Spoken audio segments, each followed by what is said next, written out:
Hello, this is Krishna Mukherjee from the Economic Times. Welcome to the first edition of ETGCC Summit.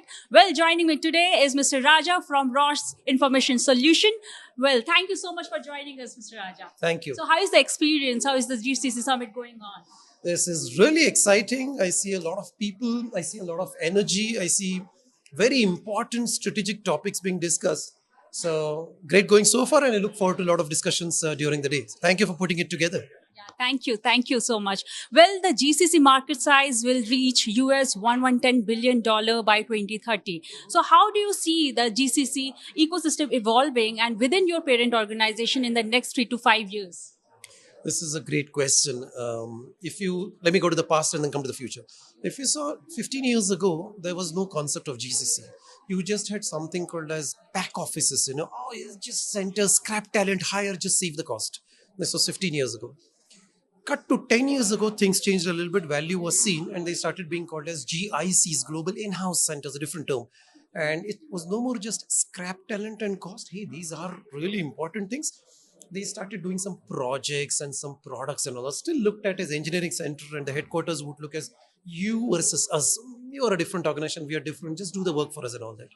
Things changed 5 years ago. They changed from GICs to GCCs now. It's no more just in-house, it's capability centers. And the term started getting changed from resource to talent. From just cost centers to, hey, you can also generate value by filing patents, balance sheet oriented thing. From just reducing cost to adding to the revenue potential of the organization. So it's a gradual evolution and all that.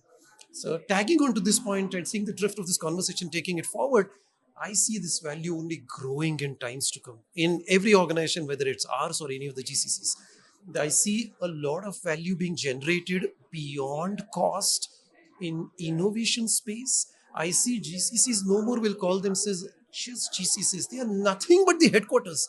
They're just the same. It happens to be in a different city and a different country, but just the headquarters. I see people talking a lot more business language than just technology language. I see people not talking tech for tech's sake, but tech for business sake. Let's first talk business. And then how's tech an enabler to that one?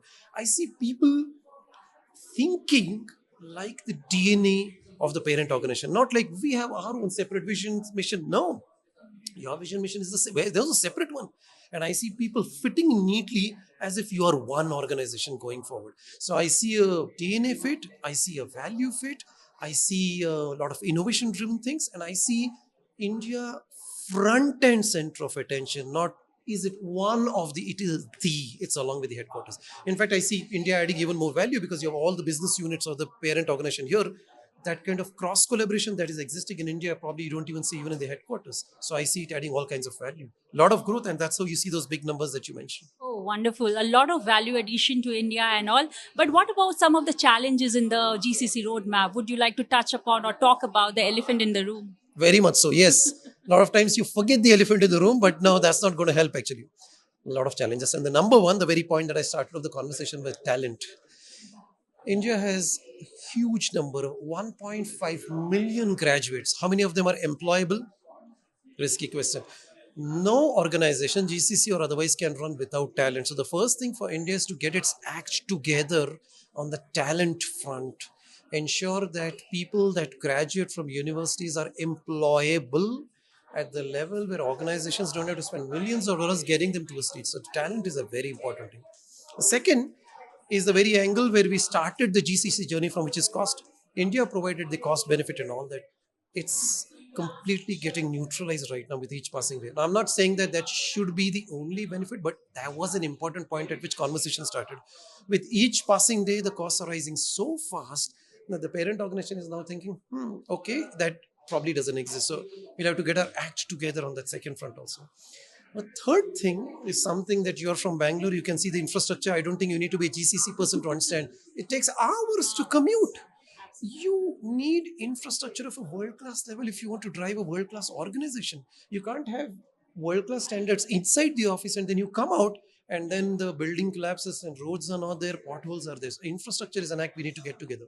Not to mention some policy-related things, whether it's in terms of taxation and all that, or support in terms of patent filings and all of those things. So there are some policy-related areas which are also elephants in the room. So I see broadly those four, not to mention that they are the only ones, but these playing a key role. We have a lot of tier 2 cities which are being leveraged, but then talent and quality and some of those things are suspect. So in that order, infrastructure, talent, policy and related things are some of the things which I see as extremely important elephants in the room that need to be addressed.